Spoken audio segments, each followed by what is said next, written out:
Bismillahirrahmanirrahim. Assalamualaikum warahmatullahi wabarakatuh. Kan katanya doa itu bisa mengubah takdir, benar? Benar nggak tuh? Allah yang mengubah takdir dengan doa. Jadi bukan doa mengubah takdir, tapi Allah mengubah takdir dengan doa. Dan takdir itu bisa dirubah-rubah. Suka-suka Allah dong. Orang Allah yang nulis takdir, yamhullahu ma yasha'u wa yuthbit, kata Allah. Allah bisa menghapus apa yang Dia tulis dan bisa menetapkan. Jadi nggak usah pesimis, nggak usah putus asa dulu. Wah, kayaknya memang takdirnya nggak bisa. Orang yang jahat kayak saya, yang pernah punya masa lalu yang kelam, nikah dengan akhwat yang hafizoh dari pesantren apa gitu. Kan kayaknya takdirnya nggak. Wal hafizin, wal hafizat, gimana sih? Wal hafizin, gimana sih ayatnya? Saya jadi lupa. Orang yang soleh, orang yang menjaga diri dengan orang yang menjaga diri, orang yang soleh dengan orang yang soleh. At-thayyibin lit-thayyibat, maaf. At-thayyibin lit-thayyibat. Orang yang baik ketemu orang yang baik. Tapi kan saya mah orangnya udah keburu nggak baik duluan. Sekarang lagi belajar jadi orang baik, tapi belum baik-baik amat. Sedangkan dia mah udah terpelihara dari dulu. Kayaknya kita mah nggak sekufu, nggak selevel, beda dunia. Yang satu dunia putih, satu dunia hitam. Ini gimana nih, nggak ketemu nih. Takdirnya mungkin kita emang nggak layak untuk dia. Tetapi dengan doa, Allah Subhanahu Wa Taala berkuasa untuk mengganti takdir. Makanya malam ini kita akan belajar tentang bagaimana menggunakan jalur langit untuk bisa mendapatkan hajat kita. Baik menikah, dapat kerjaan, punya anak, dan keajaiban-keajaiban lain yang bisa kita dapatkan kalau kita tahu cara menggunakan jalur langit. Sebelum kita masuk materi itu, yuk kita tilawah bareng-bareng ayat yang standar lah tentang doa. Udah pada tahu kan? Silakan dibuka. Ayat apa? Surat Al-Baqarah ayat 186. Itu standar banget kalau bab doa. Surat Al-Baqarah ayat 186.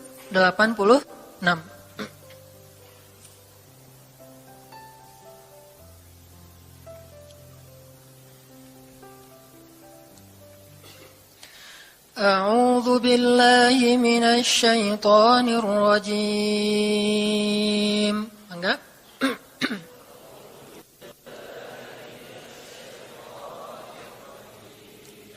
Bismillahirrahmanirrahim.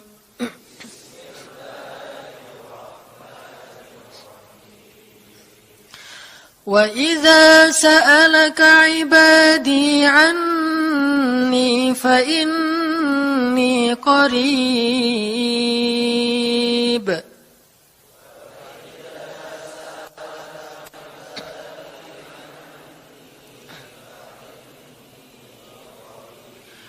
Ujibu da'watad da'i idza da'an.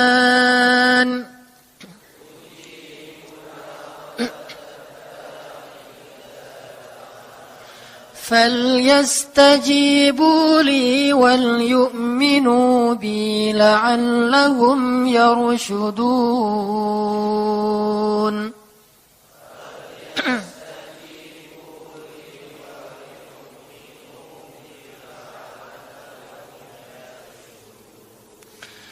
Dan apabila hamba-hambaku bertanya kepadamu tentang aku, maka jawablah bahwasanya aku dekat.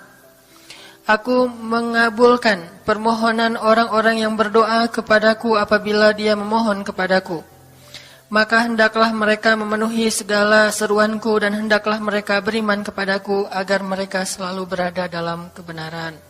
Shadaqallahul azim. Teman-teman yang dirahmati Allah Subhanahu wa taala, ayat ini adalah ayat kalau kita kasih judul, ayat ini tuh janji Allah kepada orang yang berdoa. Janji Allah kepada orang yang berdoa. Makanya doa itu benar-benar senjata orang mukmin, melebihi senjata apapun yang dimiliki oleh seseorang. Paling dahsyat itu kalau punya doa. Jadi kalau orang yakin kepada Allah, maka dan keyakinan dia kepada Allah lebih besar daripada keyakinan dia kepada apapun, maka selama dia masih bisa berdoa kepada Allah, dia tenang. Ada masalah dikit, oh ilahi. Ada masalah dikit, ilahi. Ada masalah dikit, Rabbi. Terus saja. Ada masalah sepele apapun, minta ke Allah. Ada masalah apapun, minta ke Allah. Dan kata Nabi, janganlah kalian menjadi lemah dalam berdoa.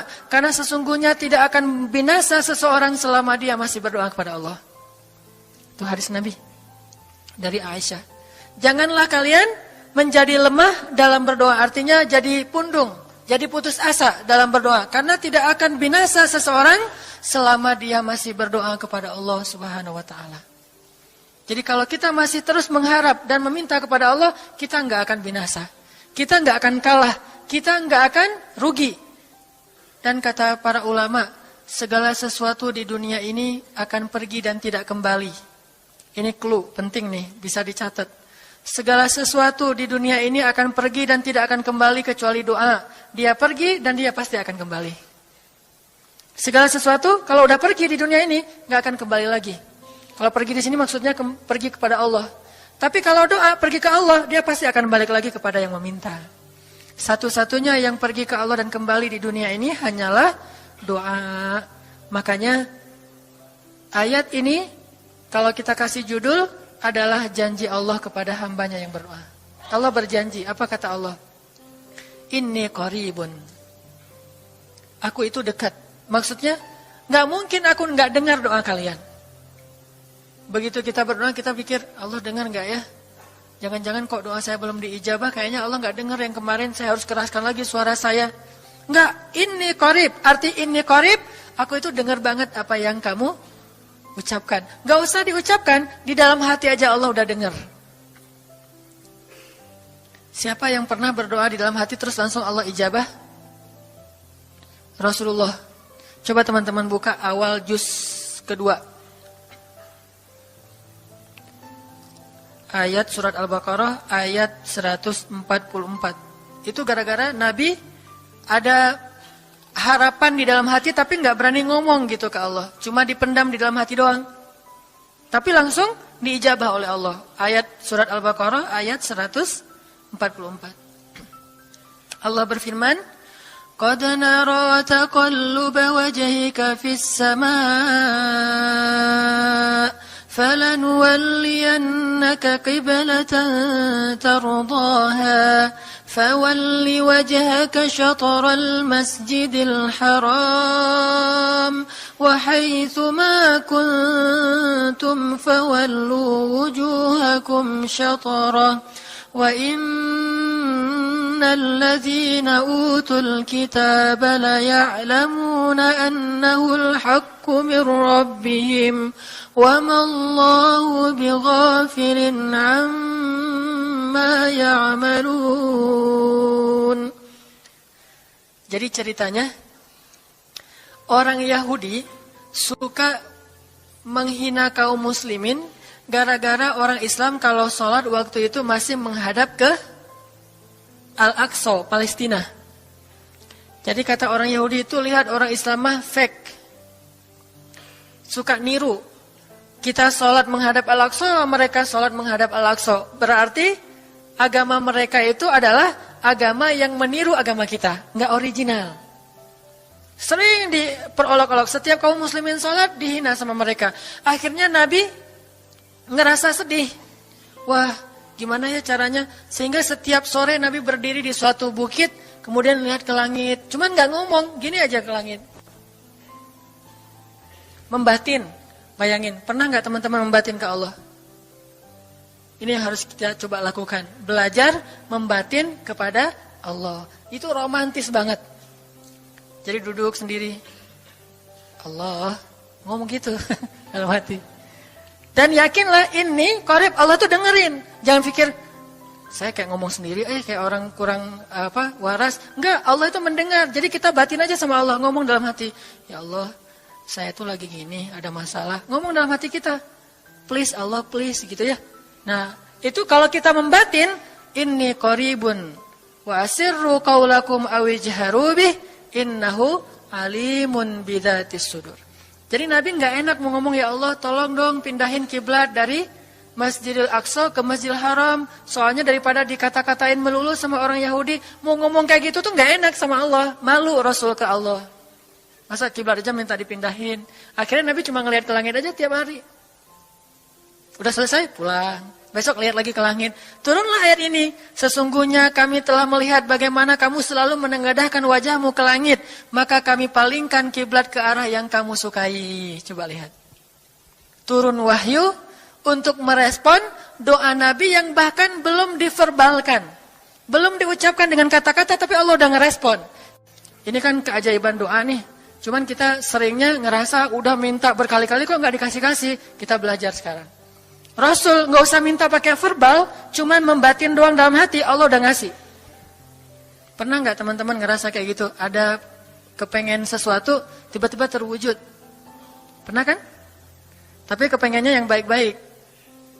Pengen misalnya, aduh, saya pengen banget umroh. Cuman mau ngomong kayak gitu mah, saya mah orangnya kayaknya nggak mungkin bisa umroh kalau ngandalin harta.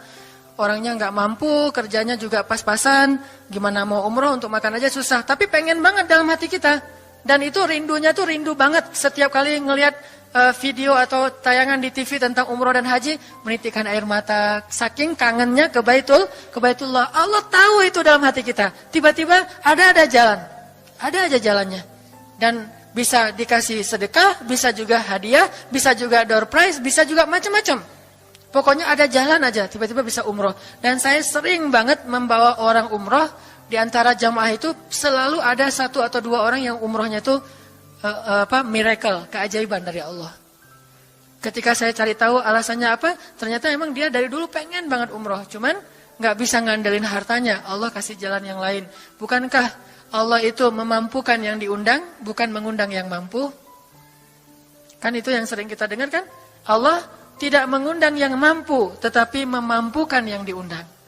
Kalau udah Allah undang, pasti mampu. Kalau Allah nggak ngundang, walaupun dia mampu nggak akan bisa. Jadi Allah bukan mengundang yang mampu, tetapi memampukan yang diundang. Sehingga kita kalau hati kita kayaknya pantas diundang, Allah undang tuh. Begitu juga dalam urusan rezeki. Aduh, saya pengen kerjaan yang kerjaannya itu lebih halal, lebih nyaman, bisa sholat berjamaah tepat waktu, ada waktu juga buat keluarga, bisa juga berdakwah ke teman-teman. Akhirnya membatin kita itu karena kuat banget, Allah wujudkan. Ini artinya Allah qaribun, Allah maha dekat. Sehingga kalau kita pengen doa kita itu powerful, belajar dari as-siqah billah. Tips pertama adalah as-siqah billah. Percaya deh sama Allah. Percaya sama Allah. Jangan berdoa dengan ragu-ragu. Kayak kita datang kepada seseorang untuk minjem duit, tapi kita ragu. Dia nih kayaknya orangnya susah kalau dipinjemin. Kalau minta dipinjemin gitu. Ini saya lagi ada masalah dikit nih. Boleh minta bantu nggak? Apa? Gimana ya ngomongnya? Susah ngomongnya tuh ragu-ragu gitu kan ya. Akhirnya kita ngomongnya tuh nggak enak, nggak nyaman, membuat dia juga ngasih ke kita juga ragu-ragu. Akhirnya nggak nyaman tuh hubungan kita sama dia. Tapi kalau kita yakin banget sama dia orangnya baik, kalaupun dia nggak ngasih dengan cara yang kita minta, kita yakin bahwa dia tuh pasti akan nolong kita. Sehingga kita akan curhat masalah kita itu dengan tulus. Bahwa kita punya masalah kayak gini-gini, bukannya kita mau minta-minta, cuman sifat dari manusia itu saling tolong-menolong, kita beritahu masalah kita. Dan kita yakin dia pasti akan nolong kita. Kalau nggak bisa ngasih duit, dia akan minta tolong kepada orang lain yang mungkin bisa membantu kita. Dia akan ngasih link. Dia akan memediasikan kita. Oh, aduh maaf ya saya juga lagi, sekarang lagi butuh uang. Ini lagi nabung-nabung juga. Sama, kita mah lagi sama-sama pengen hijrah status. Cuman, nih saya kenal ada temen nih yang dia alhamdulillah orangnya tuh suka banget bantu orang lain. Mungkin saya bisa merekomendasikan, saya bisa bantu kamu, ayo kita jalan bareng ngomong sama temennya. Pokoknya kita yakin dia bisa nolong. Nah kalau kita yakin, percaya sama Allah, Allah itu gak butuh perantara. Allah bisa nolong kita dengan cara apapun. Walaupun takdirnya udah ditulis, kamu tuh gak akan punya istri sampai meninggal dunia. Ya Allah masa gitu sih, gak akan punya istri. Ya Allah, tapi gimana masa saya mau hidup sendiri terus, kamu gak akan punya istri kata malaikat teh. Ini orang doanya katakan malaikat dengerin doa kita ya. Kalau di hati malaikat nggak tahu, tapi kalau di lisan kita doa ya Allah, beri saya seorang suami yang benar-benar bisa mendidik agama saya. Kata malaikat, Neng, ganti doa yang lain aja tuh Neng. Itu mah takdirnya udah ditulis, Neng gak akan punya suami. Kata malaikat. Kita mah walaupun malaikat ngomong gitu, biarin aja. Ya Allah, Engkau Maha Rahman, Maha Wadud, Engkau bisa mengubah takdir. Kata malaikat, ya juga sih. Cuman takdirnya udah ditulis, Neng.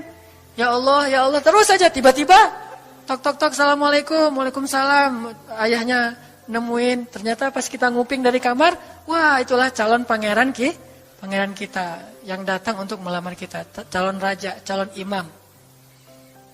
Malaikat heran-heran, wah subhanallah nih, si Enang ini gak putus asa dalam meminta. Kita juga gitu, doa aja terus. Walaupun takdirnya sudah ditulis, karena Allah bisa mengubah takdir lewat doa dan harapan.